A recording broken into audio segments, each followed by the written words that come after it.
Vivez la passion du football avec EDF, partenaire énergie de la Coupe de France de football.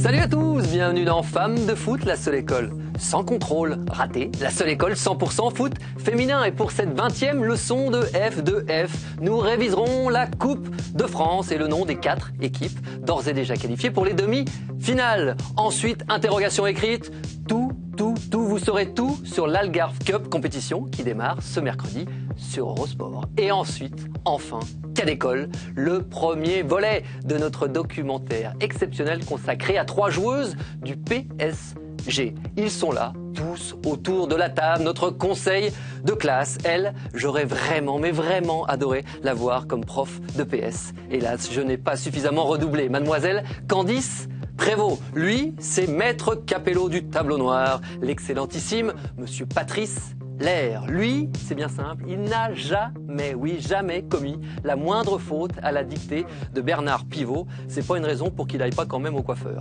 Monsieur Johan Aubois. Et puis, nos 2 chroniqueurs, elle a été prof de français, et oui, lui a été prof d'Inuit ancien, et non, c'est évidemment Mélina Boetti et Thomas Mekish. Enfin, notre invitée, ce fut une élève très studieuse, elle adorait les classes vertes.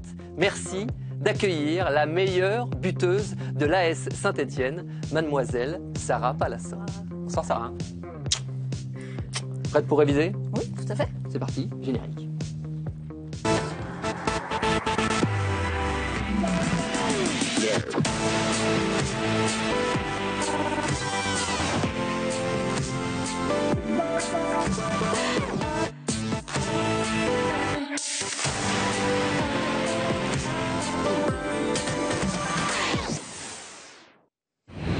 Hi, je m'appelle Lira Alouchi, je regarde Femmes de foot. That's really...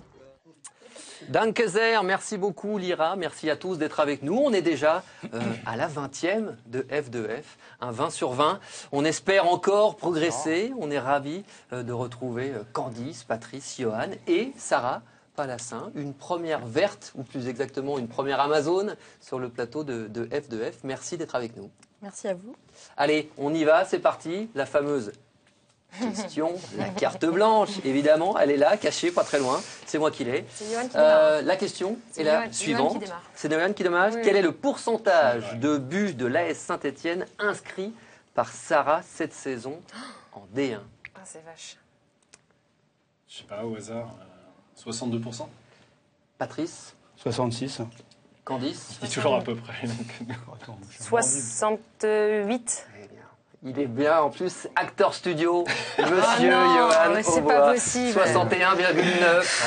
Bravo Johan, J'ai c'est pas voulu mettre ta virgule. effectivement un travailleur de C'est l'ombre. énervant. On en profite Bravo. comme toujours La pour chance. regarder les stats Chapeau. de notre invitée Sarah Palassin. C'est effectivement déjà 62% des buts de l'AS Saint-Étienne cette saison, mais au préalable, c'était 3 saisons du côté d'Issy, les Moulineaux en D3, puis l'accession en D2, soit 60 matchs et 43 buts. Et puis maintenant, depuis 4 années, du côté du Forez et de l'AS Saint-Étienne, toujours en D1 pour 89 matchs et 33 buts.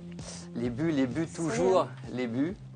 Voilà, une véritable avançante. Comment vous vous définiriez comme attaquante? Alors je dirais plutôt une attaquante percutante. Après, c'est vrai que cette année, il m'a recadré devant. L'année dernière, j'étais plus milieu-côté. Donc ouais, plutôt une attaquante percutante, rapide. On va dire que c'est plus mes qualités. rapide. Très rapide. On l'a Ouais. vu C'est pour sa Fabrice. grande qualité. Très, très. On reparlera évidemment de notre invité dans son champ plus personnel. On va attaquer forcément sur l'actualité du week-end. C'était les quarts de finale de cette Coupe de France féminine qui a vu effectivement l'AS Saint-Étienne de Sarah Palassin se hisser en demi-finale au terme d'un match, Sarah, qui ressemblait vraiment à un match de coupe. On a le premier but de l'AS Saint-Étienne à l'image, un but de Candice Gerby dès la 10e. Et puis, vous n'avez pas marqué, mais en revanche, vous êtes à la passe. sur ce deuxième but, signé Maëva Clémaron à la demi-heure de jeu. Et puis là, on a commencé à s'inquiéter un peu pour vous. Marine Opet réduit le score à la 78e avant que Audrey Cugat, dans le temps additionnel de cette rencontre, ne vienne offrir au Rafet la fameuse séance de pénalty. À ce moment-là, Sarah, on se dit quoi? On est passé tout près et ça va nous échapper? Exactement. Ouais, complètement. C'est vrai que quand on mène 2-0 à 10 minutes de la fin et qu'on en prend 2 derrière, on se dit mais c'est pas possible, on peut pas gagner. Et puis après, voilà, c'est la séance de penalty et on se remobilise pour être vraiment sérieuse et concentrée. Et c'est ce qui s'est passé. Julie Perrodin qui nous sort une grosse séance. Donc, la gardienne de l'AS Saint-Etienne avec, on l'a vu, ce dernier penalty, hélas pour elle, manqué par Anne-Sophie Ginestet. Ça fait 7-6 au final au penalty pour l'AS Saint-Etienne. Ouais. On sait que cette équipe est mieux, et vous mieux que quiconque, Patrice, cette équipe de Saint-Etienne a toujours été assez dangereuse et brillante en coupe. Oui, Coupe de France, ils ont toujours été costauds. Ils l'ont gagné il n'y a pas si longtemps que ça. Il y a 2 ans, ils avaient créé la surprise en demi-finale en sortant le Paris Saint-Germain. Et puis bon, on avait eu du mal sur la finale. On n'avait pas été très très bon. Ils avaient fait un très bon match. On avait gagné 3-1, mais ça avait été un match difficile à Clermont. Non, c'est une équipe de coupe qu'il faut se méfier. Et c'est bien parce qu'il y a eu un bon réveil. Et puis ça enrichit un petit peu la saison de finir sur une bonne note sur la Coupe de France. Et après, on verra contre Montpellier ce que ça donnera. Et 2015, ça reste quand même... beaucoup plus fort, beaucoup plus costaud. Et on sent effectivement que cette coupe vous tient à cœur, en tout cas à Saint-Etienne. 2011, la victoire, 2013, finaliste. Donc tu sens que... Tous les 2 ans, voilà, c'est ça, en fait. Les années impaires. Et qu'est-ce qui a changé par rapport au début de saison? Parce que même autour de cette table, on était un petit peu inquiets pour vous. Qu'est-ce qui a fait ce basculement? Est-ce que l'arrivée, par exemple, de Sabrina Vigui vous a permis de vous relancer un petit peu, de vous stabiliser, d'apporter un peu d'expérience à un groupe très jeune, ou c'est justement l'aventure de la Coupe de France qui vous a relancé? Non, je pense qu'on s'est relancé bien avant le début de la Coupe de France. L'arrivée de Sabi a permis vraiment d'avoir une maturité dans ce groupe. Après, on avait un groupe qui était jeune, on avait perdu des choses importantes comme Aude et Méline. Donc c'est vrai que le temps qu'on se reconstruise, ça a mis du temps. On a un groupe qui est très jeune, mais je pense que voilà, après le match du PSG, même si on a perdu 2-0, on a eu un certain déclic. Et on s'est relancé derrière avec la victoire contre Soyaux. Et après, on fait le mois de novembre, fin novembre et le mois de décembre où on fait des belles performances. Guingamp, on perd 3-2. On est mené 3-0 à la mi-temps. On arrive quand même à revenir à 3-2. Donc même s'il y avait la défaite, il y avait quand même des points positifs à garder de ce match. La malchance aussi, avec des blessés, quelques blessés pendant la saison. Ce qu'on disait tout à l'heure, on a perdu. Ce qu'il y a eu surtout, c'est une prise de conscience au niveau du groupe, au niveau du club en général aussi. Même chez les garçons, je pense que le président Romeillet aussi... Vous avez eu quoi, le soutien? Vous avez eu la pression de votre direction? Non, on a eu le soutien. Michel Saez, Roland Romeillet, ils sont derrière nous. Voilà, ils savaient qu'on vivait un moment assez difficile. Il faut être honnête, on était mal partis. C'est un bon signe pour l'avenir. C'est que le club se mobilise un petit peu. Il va peut-être donner d'autres moyens pour pouvoir avoir une équipe plus compétitive. Voilà, ils ont un projet pour l'année prochaine. Voilà, je pense qu'il va être intéressant et... Comme on en parlait tout à l'heure, peut-être pas viser les premières places, mais se rapprocher de Guingamp, 4e, 5e place, ça serait bien de rejouer ces places-là. C'est vrai que là, ça fait 2 ans qu'on joue le maintien. L'an dernier, la dernière journée, justement là où on en est, parce que on sait que c'est beaucoup mieux pour Saint-Etienne, malgré tout, il va peut-être falloir encore quelques points pour une victoire. Une victoire sur 3 matchs. On reverra plus tard l'actualité et le classement de la AS Saint-Etienne. On va se pencher, si vous le voulez bien, sur votre futur adversaire. C'était bien évidemment le choc de ces quarts de finale, cette rencontre entre Montpellier et Juvisy. On s'attendait à un match serré, on l'a eu, et puis Montpellier continue de redresser la barre, un peu comme Saint-Etienne aussi depuis ce début d'année 2015. Montpellier a bien entamé le match, a marqué par Laetitia Tonasi, après Jacobson. Le premier but, on l'a vu. C'est une joueuse aussi, Jacobson. Oui, mais bon, Montpellier est en plein redressement, c'est une bonne équipe, il y a un potentiel énorme, je pense que c'est... J'en discutais avec Gérard Prêcheur la semaine dernière, je pense que c'est une des équipes les plus costauds sur le papier. Ils peuvent bien finir la saison et... Bon, pour bien connaître Montpellier n'est pas facile à jouer en Coupe de France. Bon, si Montpellier passe, je pense que ça peut être une belle finale aussi contre Lyon. Et je pense que le club de Louis Nicolin peut peut-être créer la surprise, du moins au moins gêner l'Olympique Lyonnais. Mais pour ça, il faudra déjà passer Saint-Etienne. À l'inverse, ça peut être une fin de saison un peu compliquée pour Juvisy, qui n'a plus rien à jouer. Peut-être défendre sa 3e place, mais qu'une place honorifique. Et ça peut être une fin de saison un peu pénible, un peu longue. Voilà, exactement. Cette équipe de Montpellier, on évoquait Saint-Etienne, effectivement une possible 3e finale en l'espace de 5 ans. De son côté, Montpellier, c'est un vrai spécialiste. C'est derrière l'Olympique Lyonnais l'équipe qui est la plus aguerrie dans cette compétition. 3 victoires, 7 finales. Ce match contre Saint-Etienne, ça s'annonce quand même assez compliqué, même si c'est un bon souvenir, puisque la seule victoire de Saint-Etienne, c'était contre Montpellier en finale. Comment vous la sentez, cette demi à venir? Ça va être difficile. Après un match de coupe, c'est 90 minutes. Mais tout est jouable. Vous avez joué sur quel terrain vous avez joué? Parce qu'à Saint-Etienne, les terrains, c'est pas encore. Ça serait bien. Ça serait bien. Ça serait sympa pour vous. Ça serait bien. Après, ça va être compliqué, je pense. Est-ce que votre victoire, un petit peu à l'arraché, comme ça, dans des conditions particulières, ça peut vous donner une sorte d'ascendant psychologique, vous rebooster justement parce que vous êtes passé très près de la catastrophe et finalement vous qualifiez au tir au but. Est-ce que ça peut avoir un impact sur la suite? Un impact, je sais pas, on verra si on gagne. Mais nous on va aborder le match comme on aborde tous les matchs de coupe. Déjà prendre plaisir. Je pense que c'est important. Saint-Etienne, c'est vrai qu'on aime beaucoup la coupe, comme on le disait. Tous les 2 ans, on aime bien aller loin. Après voilà, on n'a rien à perdre nous. On va jouer nos chances à fond. Complètement. Puis c'est toujours difficile de jouer Saint-Etienne chez elle. C'est vraiment une équipe compliquée. Ça dépend du terrain aussi. Le terrain à Saint-Etienne. Ça, je te l'accorde. Pierre Naudin, c'est plein de verre. Terrain synthétique, peut-être vous faire jouer autrement sur synthétique à l'Etra, mais là, avec Lyon, on l'avait joué. Bon, plus facile peut-être pour l'adversaire. C'est à vous de voir, c'est à vous. Oui, mais bon, ça nous aide aussi. C'est vrai que les terrains compliqués, c'est vrai qu'on a des terrains compliqués, gras, etc. Mais ça ne nous aide pas non plus, nous, à jouer. Non, je sais donc bien, ça aide personne de jouer sur des terrains compliqués. Mais bon, un club comme Saint-Etienne, ça serait bien de pouvoir jouer plus souvent à Geoffroy Guichard. On a joué une fois avec Lyon, c'était quand même agréable. C'est un beau stade, ça ressemble à quelque chose. On va parler de Saint-Ézo, au président Romière. Voilà, c'est le moment là. Je vous le souhaite. C'est un appel. Allez, justement, on s'adresse à eux, aux dirigeants de Saint-Etienne, et pourquoi pas. Peut-être qu'Eurosport serait plus qu'intéressé de tenter. On verra ce qu'il en est. L'autre équipe qui continue dans cette compétition, ce sont évidemment les triples tenants du titre, l'Olympique Lyonnais, qui a eu raison de Guingamp. Alors le score est large, mais ça a mis un petit peu de temps quand même pour venir dominer cette équipe de Guingamp, avec un seul but à la pause, inscrit à la 39e minute par Amandine Henry. Et puis ensuite c'est un peu l'avalanche. Après l'heure de jeu, Guingamp a certainement craqué physiquement avec la bagatelle de 5 buts inscrits par Lara Dickenman, Eugénie Le Sommer, la malheureuse Charlène Gors contre son camp. Ce but un peu casquette, et puis le doublé d'Agda Egerberg, la Norvégienne, qui inscrit 2 buts en l'espace de 2 minutes. Et à noter le 6e et dernier but de la jeune Mylène Tarieux.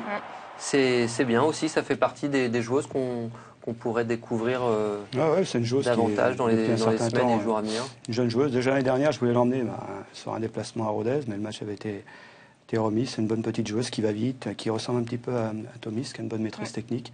Non, c'est intéressant. Qui revient d'une grosse blessure. Qui revient d'une grosse blessure. Et puis c'est une bonne joueuse. Cette équipe de Lyon, on est très tenté de dire qu'elle a fait le boulot après la bonne performance contre le PSG. C'est de loin pour vous la meilleure équipe de ce championnat. C'est très net sûr. Pour vous en termes de fossé. Elles ont 10 joueuses qui jouent en équipe de France, elles ont un niveau qui sont largement au-dessus. Après, c'est toujours plaisant de jouer contre elles parce que même nous, entre parenthèses, des petits clubs, ça nous permet de s'affronter aux grandes, plus fortes. Et mais elles sont vraiment au-dessus. Voilà, ce sera le prochain rendez-vous de l'AS Saint-Etienne en championnat. Et puis, le petit vent de fraîcheur dans cette Coupe de France. Sympa, c'est cette équipe de Rouen qui, face à l'autre petit poussé, Vandenheim. Pourtant, je voyais plutôt Vandenheim passer. L'expérience de Vandenheim. 0-0 au bout de 90 minutes. Et puis là, vous évoquiez tout à l'heure votre gardienne. Eh bien, la gardienne de Rouen, Amandine Lelier, a fait la différence en effectuant 2 parades. Le Rouen, c'est un grand club. Déjà chez les garçons, c'est vrai que ça a une histoire, tout ça. Je pense qu'il y aura une belle fête à Diochon. Mais c'est d'autant plus une grosse performance qu'elles aient gagné à Vandenheim. parce que Vendenheim, c'est aussi difficile de jouer là-bas. Bon, elles sont 6e du groupe B, Rouen, et Vendenheim est un peu plus haut mieux placé dans le groupe A. Mais c'est pour moi une belle prestation des Normandes. Ça va être une belle fête. Des petites poussettes. À regarder le show, au niveau de ça, ça va être sympa. Elles se sont bien sorties d'un parcours qui pouvait être un peu compliqué. Elles commencent par Issy-les-Moulineaux, qui se déroule dans un contexte particulier parce que l'équipe d'ici est obligée d'envoyer son équipe des 19 ans. Et après, elles enchaînent contre Templemar. Donc voilà, c'est un parcours a priori facile, mais elles ne sont pas tombées dans le panneau à chaque fois et elles s'offrent une belle demi contre un club qui n'avait jamais dépassé le stade des 16e. C'est aussi comme ça qu'on construit un peu l'histoire d'un club et qu'on est capable d'ambitionner peut-être à autre chose. On va regarder, si vous le voulez bien, le programme de ces demi-finales de Coupe de France à venir. Rendez-vous le dimanche 15 mars prochain. Avec donc la réception de l'Olympique Lyonnais pour ce club du Rouen et puis ce choc dont on a parlé entre l'AS Saint-Etienne et Montpellier. On a laissé la finale en date du 1er avril à Calais. Malgré tout, il est tout à fait possible et imaginable que cette date change et peut-être même, qui sait, le lieu de la finale. Vous avez quelques infos là-dessus? Pas d'infos. Pas d'infos. On vous rappelle que normalement la finale devrait avoir lieu du côté de Calais, mais c'est vrai que un Lyon-Saint-Etienne ou un Lyon-Montpellier à Calais, c'est pas forcément évident. Surtout le 1er avril. Ouais, C'est un mercredi soir. Après, c'est l'occasion peut-être aussi de toucher un public parce que à Calais, il y a quand même une ferveur pour la coupe, il y a une vraie culture foot. C'est un bassin qui ne connaît pas en ce moment vraiment beaucoup de réussite au niveau du foot. Donc ça pourrait attirer un autre type de public. Et ils ont un joli petit stade avec une belle tribune, c'est pas mal. Ce qu'il faut, la grandeur, c'est bien. Voilà. Et comme le disait Candice, effectivement, peut-être passer sur une date en week-end pour éviter de se retrouver avec des conditions de déplacement compliquées, sachant que la raison initiale, c'était la présence du club français engagé en Ligue des Champions, étant donné que c'est le Paris Saint-Germain et qu'il n'est plus dans cette Coupe de France. Cette date pourrait peut-être être modifiée. C'est le moment d'une très belle plume, d'une écriture léchée. Elle vous est adressée et c'est la lettre de Mélina Boetti.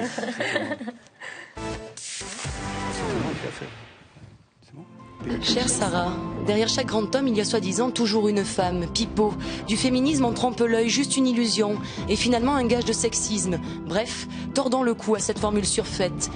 La réalité, c'est que derrière chaque footballeuse talentueuse, il y a souvent un papa passionné, qui combat les esprits étriqués et oppose avec fierté la mention fille réussie à celle de garçon manqué. Dès l'âge de 8 ans, vous driblez les préjugés, jonglez avec les stéréotypes. Et si une fille réussie était une fille libre, une Amazone en fait. Depuis 4 saisons dans le Forez, à arpenter la Loire, à traquer le devant de la Seine en guerrière chasseuse de buts. Avec au bout du compte, des incursions incisives, des raids pénétrants, de la percussion, tambour battant. J'ai lu dans la presse ce matin que les adversaires courent encore. En championnat, 13 réalisations depuis le coup d'envoi, dont 5 sur les 2 derniers matchs. Souvent, des buts qui mériteraient un autre angle de vue pour qu'on puisse vraiment s'en délecter. Bon point au caméraman. Et oui, c'est aussi un métier de rater le cadre, pas le vôtre. Blouette au Val d'Orge, puis Chouette à ici dans l'antichambre des 2, et désormais Amazone influente de D1, si influente que, soumise à rude épreuve, vous êtes encore tendre, donc une fille réussie, et forcément une footballeuse accomplie. Et c'est parce que pour vous, le football n'est pas un mythe que vous êtes là ce soir. Pour travestir Saint-Étienne de la Boétie, soyez résolus à rester l'Amazone de vérité, et vous voilà libre.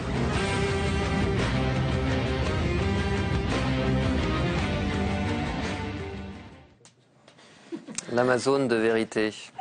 Est-ce que vous aussi, vous aimez dribbler comme ça, comme le fait bien Mélina avec les mots? Ouais, non, c'est... Le grand pont, c'est votre spécialité, non? Ouais, j'aime bien. Je ne vais pas tout lire, mais oui, j'aime bien. Quand on va vite, c'est bien. Ça aide. Ouais, ça aide. Il vaut mieux l'avoir devant que derrière. C'est le moment de s'intéresser justement à notre invité, et c'est le face à femme.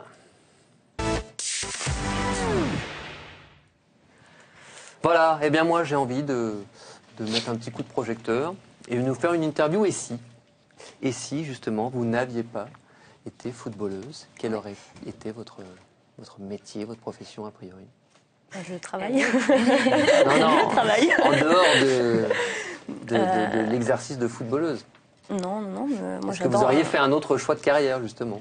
Non, j'adore mon métier. Je travaille dans les assurances à côté et j'aime ce que je fais. J'aime le foot. Faut l'aider là, parce qu'il a foiré sa question. Non, ce que je voulais dire, c'est quand on prend autant de temps basket, à être, oui. à Je être sais pas, footballeuse, dans quelle mesure ça modifie quand même une trajectoire de carrière? Est-ce que ça vous a empêché de faire peut-être d'autres études ou l'envie de... Parce que la passion du football était là, de renoncer à une autre piste? Non, du tout. J'ai pas renoncé à ce que je voulais faire. Je travaillais dans les banques. Après, je me suis orientée vers les assurances. C'est un domaine qui me plaît. Et le foot n'a pas mis de barrière dans ma carrière professionnelle. Si vous aviez été un joueur de l'AS Saint-Étienne, lequel auriez-vous été? Actuellement ou Votre choix. non, j'ai Aubameyang que j'aimais bien. Ouais. Le grand pont. C'est C'était ça en fait, voilà, il courait.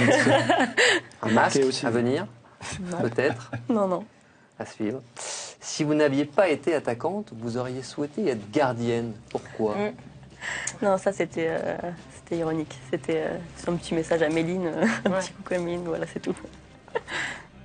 Si vous deviez quitter l'AS Saint-Étienne, quelle pourrait être la destination?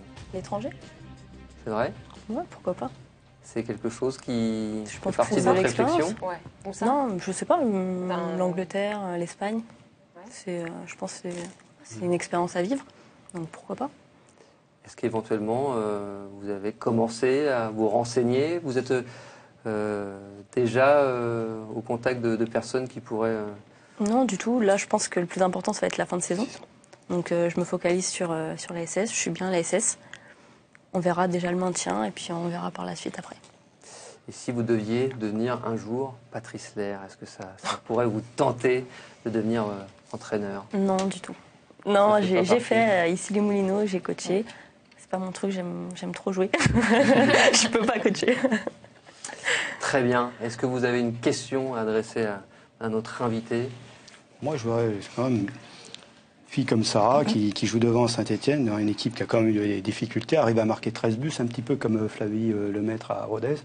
C'est assez impressionnant parce que, bon, à Lyon, on marque des buts, mais bon, les services sont à plateau. C'est vrai qu'il y a des conditions, les filles débordent, c'est quand même assez facile d'empiler les buts, même s'il faut les mettre. Je dis bien, j'en parlais avec Laetitia Tonazzi il n'y a pas longtemps, elle me disait que c'était quand même plus facile de jouer devant à Lyon que même à Montpellier maintenant. Mais là, il faut vraiment des qualités d'opportunisme, de vitesse, aussi vraiment d'être capable une tueuse devant le but. Et je pense que peut-être d'aller dans un autre club, ou je sais pas quoi, d'aller au niveau professionnel, ça te tenterait de laisser un petit peu les assurances de côté et de devenir. Non, mais c'est vrai, parce que passer du vert au bleu, qui sait? je sais pas, d'autres clubs. Elle parle d'aller à l'étranger, peut-être trouver un club où elle fasse que du football à l'étranger.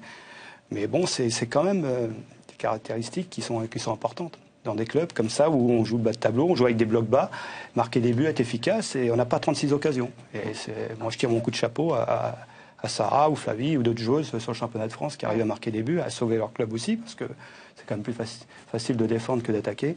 Et non, c'est des qualités. T'as perçu la question ou pas? J'ai décrypté. La question... je pense que l'ASS, comme on en revenait un petit peu, je pense qu'il y a un réel projet pour l'année prochaine. Et comme je disais, je suis bien à l'ASS. Ils ont annoncé des choses? Voilà, je sais que j'en parle déjà actuellement. Ils parlent vraiment, Romeyer, SAS sont vraiment derrière nous. Et on verra vraiment le projet qui va être installé pour l'année prochaine. Mais bon, comme on voit avec l'arrivée de Sabi, il y a vraiment quelque chose...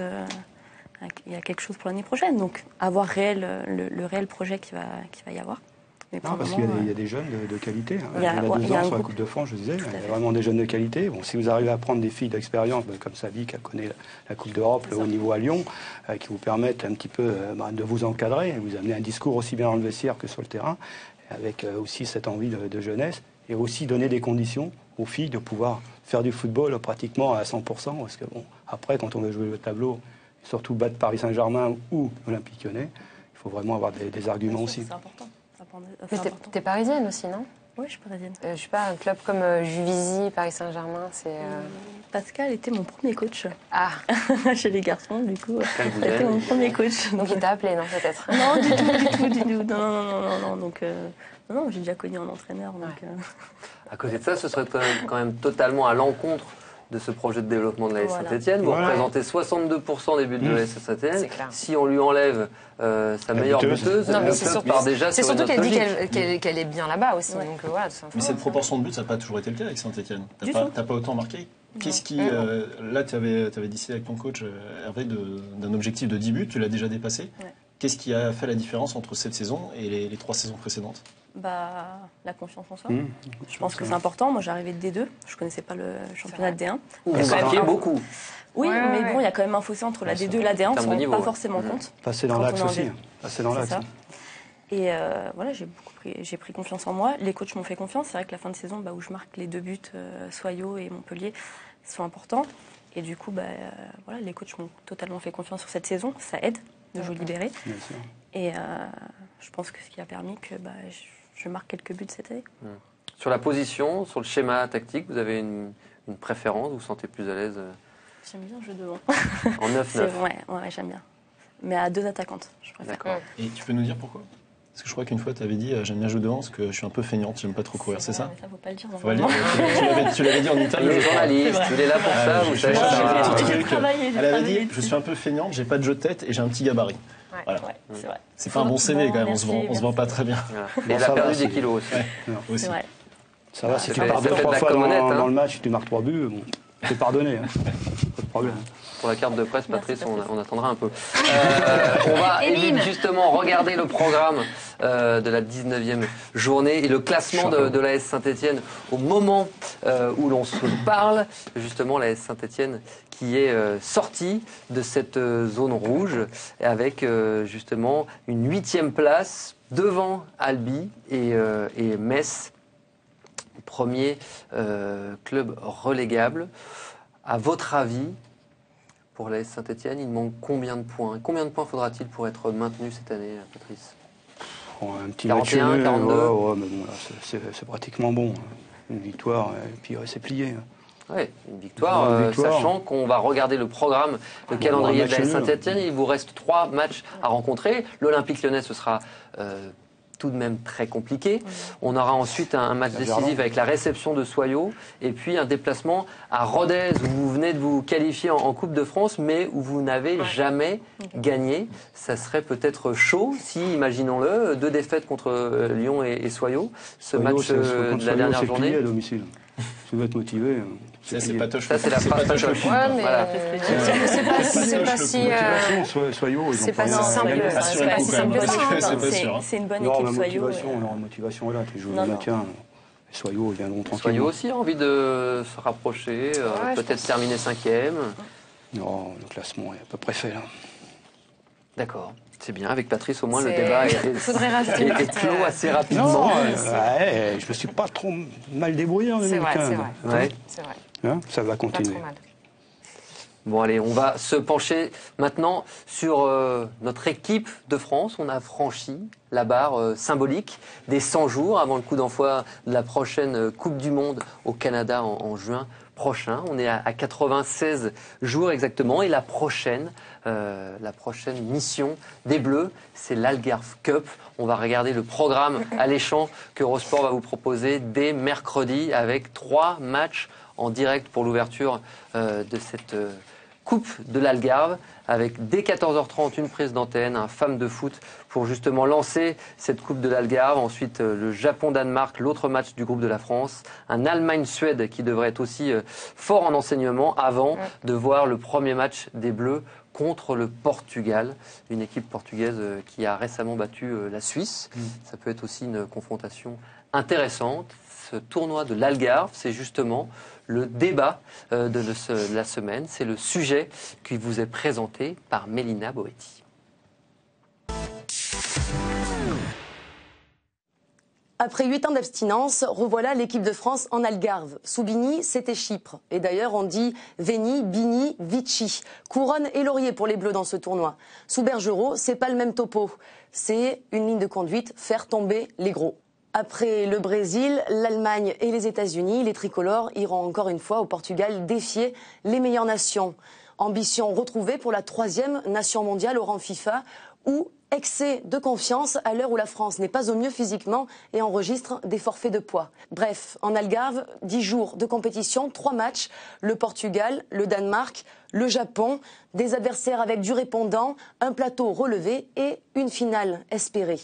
Mais surtout, la stat avant de s'enflammer. Jamais un vainqueur de l'Algarve n'a remporté dans la foulée la Coupe du Monde ou même l'Euro pour les écuries européennes. Alors, peut-être que la France devrait éviter de se mettre la rate au courbouillon avant le Canada. Alors, est-ce que c'est un signe indien de gagner cette Algarve Cup avant de prétendre à une victoire finale? Plus sérieusement, est-ce que c'est la meilleure préparation possible? Est-ce qu'on risque de se voir trop beau? Est-ce qu'on risque des blessures?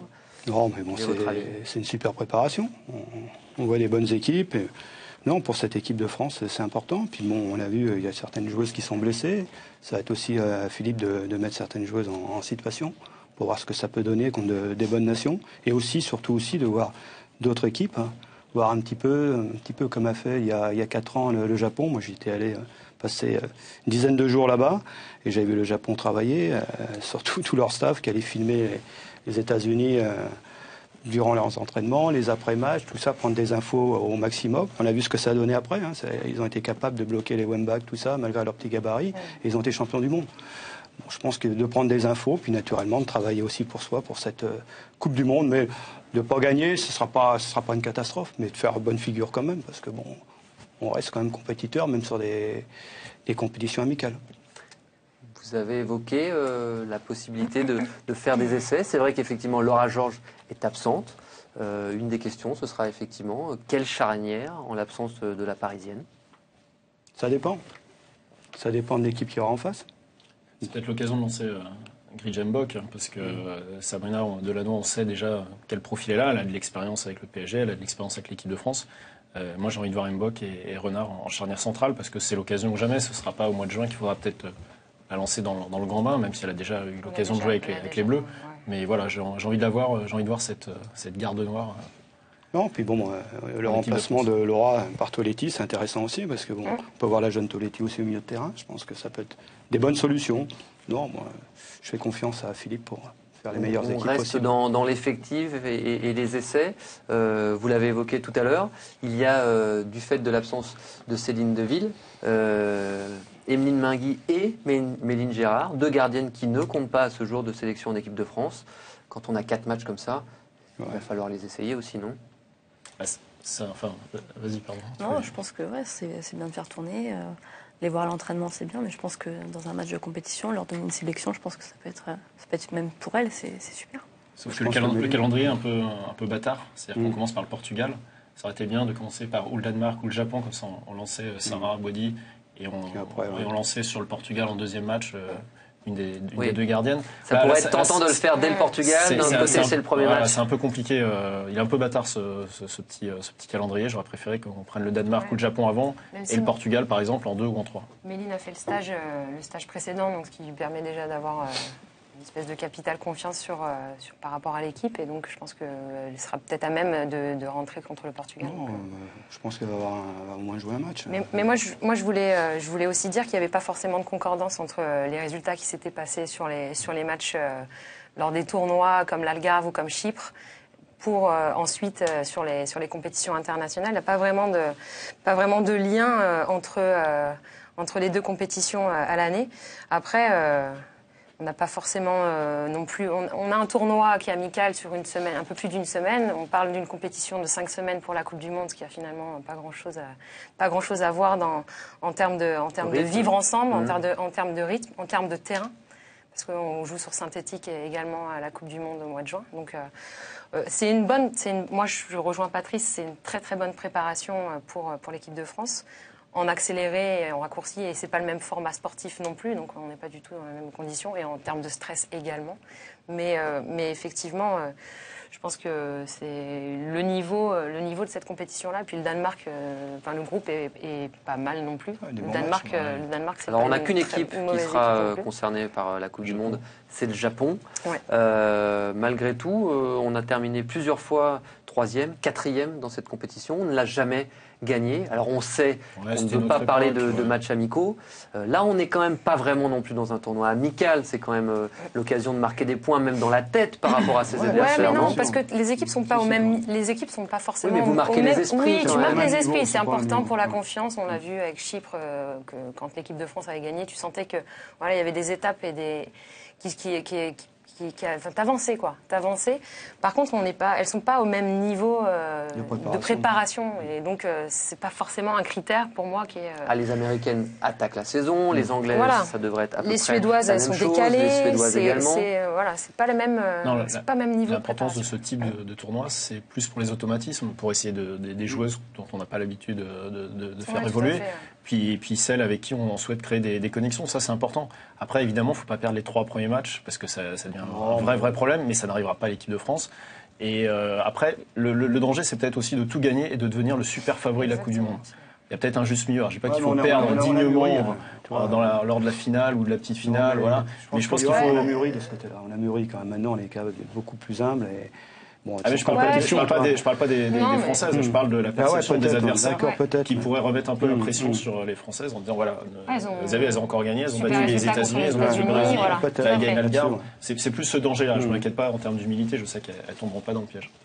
Justement, quand vous êtes en club avec vos partenaires, l'équipe de France, le fait de voir une équipe performante, dans quelle mesure ça vous convainc dans l'idée que ce foot français évolue? Est-ce que ça vous donne vous aussi des ailes ou l'envie d'aller peut-être justement titiller ce genre d'effectif?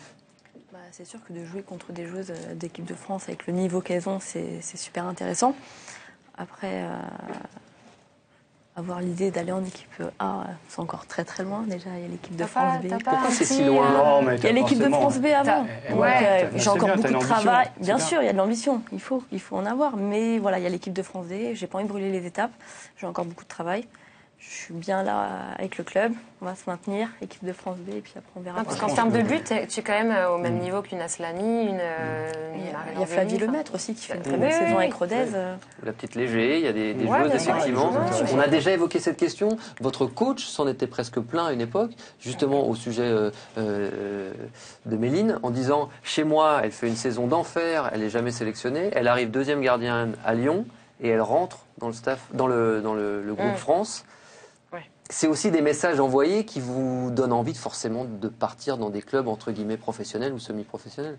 Je pense que c'est là, au contraire, il faut qu'on reste à Saint-Etienne et qu'on évolue avec le club et qu'on passe tout le monde va faire partir de ça. Mais oui, c'est incroyable. Non, le problème, tout le monde ne peut pas Est-ce que tu cherches un agent? Parce que ici, tu as des agents. Non, mais ça viendra. La sélection B va venir, puis après, pourquoi pas par la suite. Et puis si c'est pour pas jouer à Lyon ou si c'est pour pas avoir confiance, c'est parce que je pense que l'affectif est important pour une attaquante comme pour une gardienne. Donc je pense que voilà. Enfin, je dis ça, je dis rien. Ouais. Bon, voilà pour cet édito. Intervention de maître Johan Aubois. Dites-nous tout. Vous avez lancé le chrono là ou... Ah, ça c'est je respecte Erwan Belen en régie. J'étais pas prêt. C'est parti. Déjà, je dois vous avouer que j'ai triché pour avoir cette carte blanche. J'ai triché. On m'a donné la question tout à l'heure. Voilà. Je peux pas vous dire. Qui? Mais en revanche, je vais vous parler de Camille Abili, qui elle ne triche pas, qui a prolongé son contrat de 2 ans cette semaine, je crois. Et je trouve ça un message assez fort de prolonger parce qu'elle va, du coup, si elle va jusqu'au bout de son contrat, elle fera 10 ans. Et on dénonce souvent les joueurs garçons qui changent de club tous les 6 mois, ou qui en font 3 dans la saison, ou qui essayent d'en faire 3 dans la saison. Et je trouve que sa volonté de rester sur 10 années avec l'Olympique Lyonnais est plutôt louable, alors qu'elle aurait pu tenter une nouvelle expérience à l'étranger. Eh bien, écoutez, votre propos est beau, mais vous n'êtes qu'un tricheur. Il admet, c'est bien. Vous serez puni, vous aurez 2 heures de colle, c'est la thématique de la semaine. Je ne veux plus vous entendre. Le temps de ce premier volet, ce premier documentaire que nous vous proposons, un documentaire exclusif d'Eurosport sur 3 joueuses qui disputeront, elles aussi, cette Algarve Cup. Elles sont sous le même maillot du Paris Saint-Germain, mais concurrentes en vue de la Coupe du Monde. Regardez ce premier épisode des joueuses du PSG.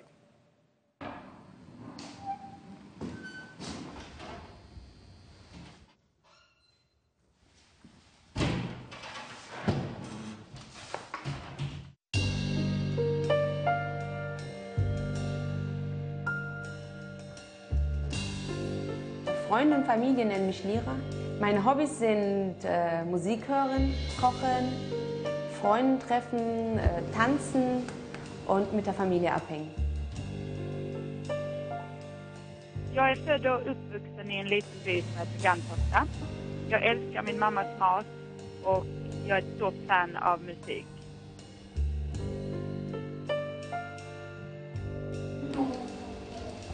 On m'appelle Boulette.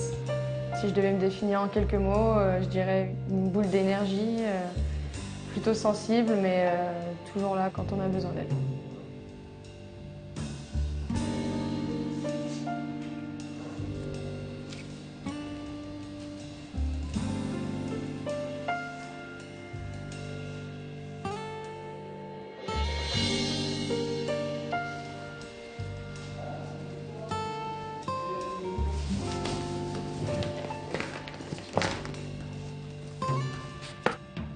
Ich bin Fatmira Alouchi, Mittelfeldspielerin, spiele für Paris Saint-Germain und auch für die Nationalmannschaft. Mitt namn är Caroline Seger. Jag är mittfältare i PSG, men jag är också lagkapten för svenska damlandslaget. Je suis Laure Boulot, arrière latérale gauche du Paris Saint-Germain et de l'équipe de France. And my dream is to win the World Cup. 6 décembre 2014, ici les Moulineaux, nos 3 drôles de Parisiennes ont rendez-vous à Eurosport pour un événement particulièrement attendu, mais également particulièrement redouté, le tirage au sort de la prochaine Coupe du Monde. Dans quelques heures, la Française, l'Allemande et la Suédoise pourront donc enfin souffler ou au contraire commencer à paniquer. Mais quoi qu'il se passe ce samedi soir, être ensemble leur permet de désacraliser un peu cet instant. Contrairement à ma nature, j'étais pas vraiment stressée. En plus, je savais que j'allais le vivre avec Lira et Caro. Donc je trouvais l'événement sympa. Donc du coup, ça m'a enlevé un peu le stress de qui on allait avoir dans notre poule.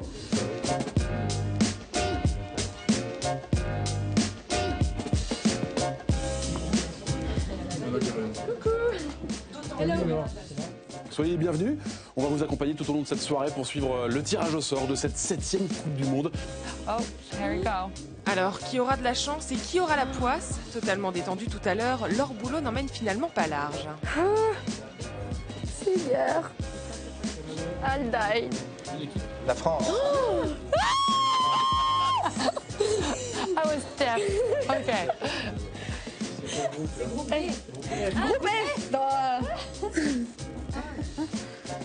Ah, ça fait bizarre, j'en tremble. Germany. Hey, Germany. Attends. Ottawa. B. Thailand. Thailand. La Thaïlande. Is this your group? Oh my God. Non, mais relou. Hey. This is arranged. Das sind Gegner, die wir schlagen müssen. Dieses Jahr hatten wir mit der Gruppenauslosung etwas Glück. B or C? B or C? Please, merci. Sweden. C'est vrai? Sweden. Ah non, Sigurd. I told you. Mamie. Mais son corps de mamie, il va pas résister, hein. La pauvre. Be careful. Yeah. Be careful. Caroline espérait tomber dans le chapeau B ou le chapeau C. Eh bien, c'est raté. Chapeau D pour la Suédoise qui hérite du groupe le plus relevé. And see you in Canada next June 2015. Thank you.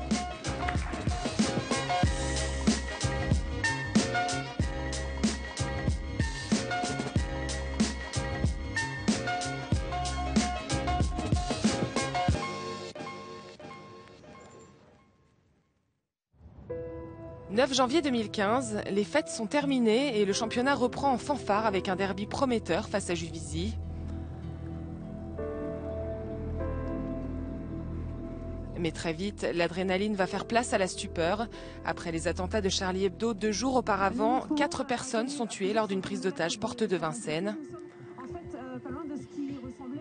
À 2 heures du match, difficile pour les joueuses de faire abstraction. Difficile également pour Lira de comprendre et de gérer ses émotions. Ich bin selber Moslem, aber ja, ich fühle da sehr, sehr mit und ich denke auch, und es macht mich ja auch sauer, wenn ich sehe, was für Leute unsere Religion beschmutzen. Und ja, es war schon nicht einfach, damit umzugehen.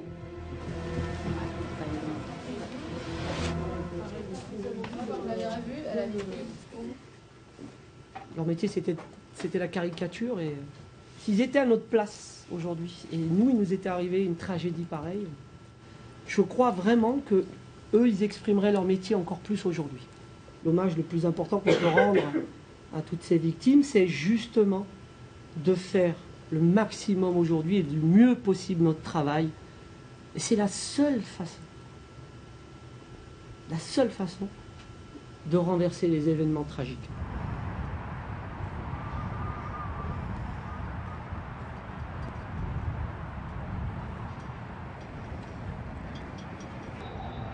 Merci, une grande pensée.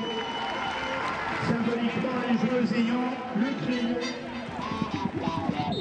La 15e journée de championnat de France de division 1 féminine est lancée.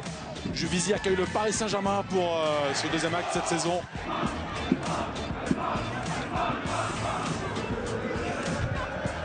Kenzadali face à Céline Deville. Pourquoi pas l'ouverture du score? Kenzadali, c'est fait, 1-0 pour le Paris Saint-Germain.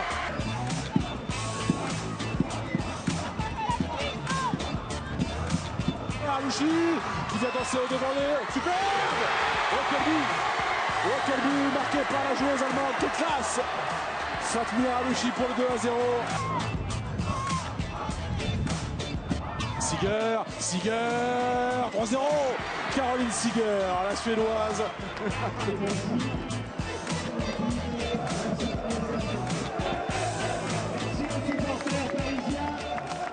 Contre Juvisy, c'est toujours particulier. Je pense que le mot derby, il est bien choisi. Voilà, ce match-là, en tout cas, on l'a gagné, je pense, dans tous les secteurs de jeu, et y compris dans la tête.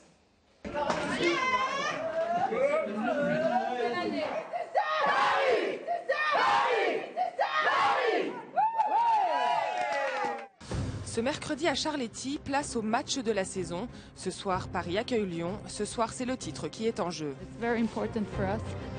Obviously, this game is big, so I hope the outcome is good. Après leur défaite 2-1 face à Lyon en décembre dernier, les Parisiennes ont la ferme intention d'inverser les rôles à domicile. C'est l'heure. Ouais, je pense qu'on a fait tout ce qu'il fallait pour justement atteindre cette finale. Donc voilà, on sait que c'est pas tâche facile. Loin de là, on sait qu'on doit marquer, gagner avec 2 buts d'avance. Donc c'est peut-être aujourd'hui qu'il faut marquer le coup chez nous, montrer qu'ici c'est pas facile et que nous aussi on rêve grand. Si l'OL reste invaincu en D1 cette saison, Caroline, Laure, Lyra et compagnie ont tout de même réussi à faire tomber la muraille lyonnaise en 8e de finale de Ligue des Champions. Cette victoire a certes boosté la confiance des Parisiennes, mais elle a également fait très mal à la fierté de leurs adversaires. Et attention, car quand on chatouille l'orgueil de Lyon, le retour de bâton est souvent très douloureux.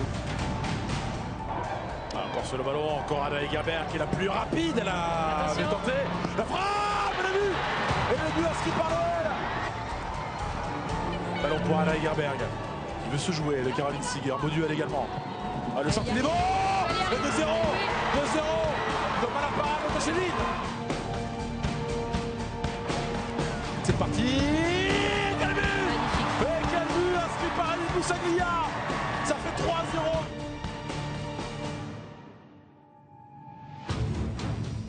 Contre 3, ouais, c'est bien fait, la part de Montacheli, là. Quel mal. Oh le but, quatrième. Et la démonstration. Victoire de l'OL 4-0 sur la pelouse de Charletti face au Paris Saint-Germain. Lyon se dirige vers un 9e titre de championne de France consécutivement.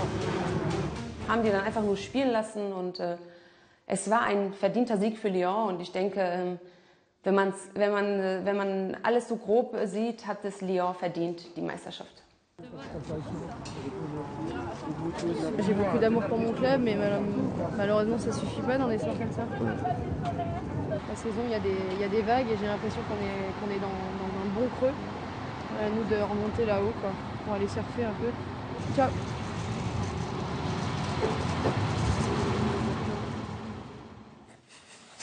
Voilà, c'était le premier épisode de ce documentaire consacré donc à 3 joueuses du Paris Saint-Germain qui seront concurrentes au moment de la Coupe du Monde. Prochain épisode après l'Algarve, ce tournoi que vous suivrez évidemment sur Eurosport dès ce mercredi. On est ravis, nous, d'accueillir Thomas Mekich Très bien également. ce petit doc. Passionnant, vraiment. J'ai hâte de voir la suite. Voilà, la suite. Comme quoi, je peux être sérieux des fois. Ouais. On y croit, il est bien. On sait pas, en fait, on sait pas trop du coup. On l'a tous regardé comme ça, personne parlait, c'était vraiment intéressant. Voilà, on a regardé ce docu où figure également Laure Boulot. À noter que la joueuse du Paris Saint-Germain fait le sujet par l'Agence française de lutte anti-dopage d'une nouvelle procédure suite aux 3 no-show. La Française devrait donc être entendue dans les semaines à venir. La date n'est pas encore connue et si la FLD décidait de suspendre la Française, celle-ci pourrait faire appel avec son avocat maître Alexis Grandblat devant le Conseil d'État. En attendant, la Française participera à l'Algarve Cup normalement avec l'équipe de France puisque à ce jour la décision qui fait foi est celle de la commission de la Fédération française de discipline qui avait décidé de ne pas suspendre la Française. J'ai été obligée de m'abonner à Eurosport juste pour regarder Femmes de foot et surtout aussi ma petite Candice. C'est sympa pour nous. Ouais, merci parce qu'elle Sabrina, sympa. Parce qu'elle le vaut bien. Voilà, l'élégance. Après l'élégance de Candice Prévost, nous aurons l'audace de notre cher Thomas Mekich pour cette deuxième partie de F2F. Et c'est évidemment le moment de l'instant T.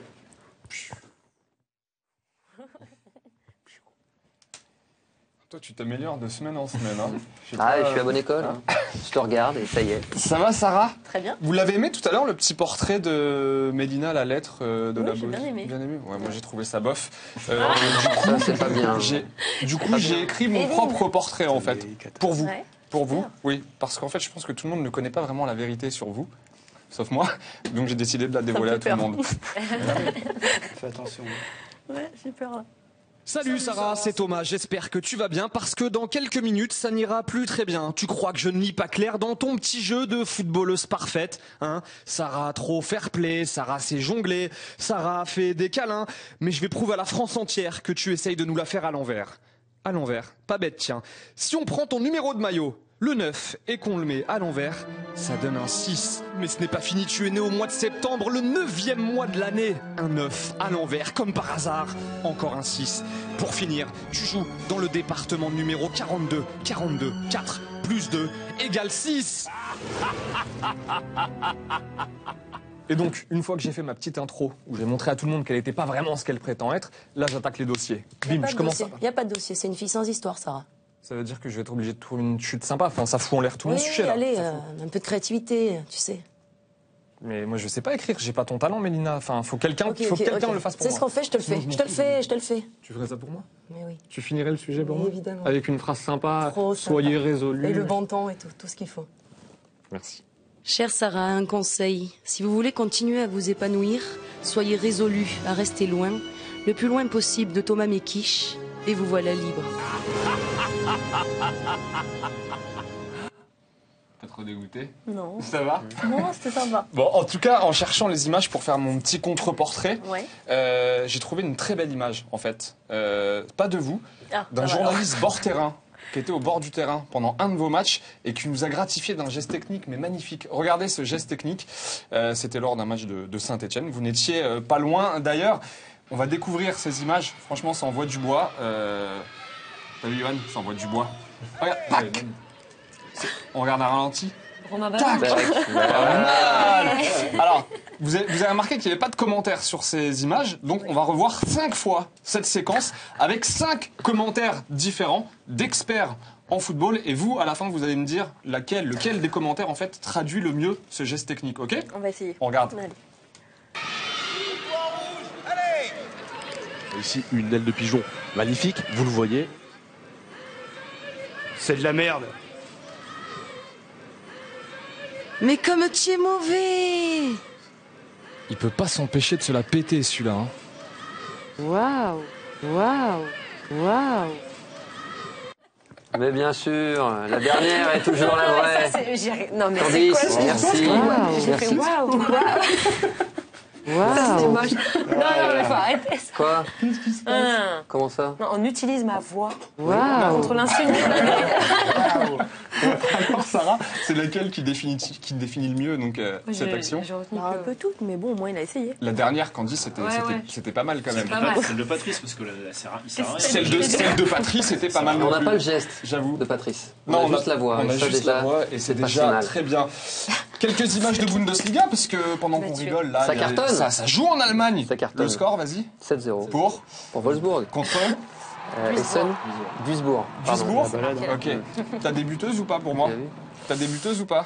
Je sais pas, Müller, Pop. Gosling, Fischer, Bernauer ont marqué.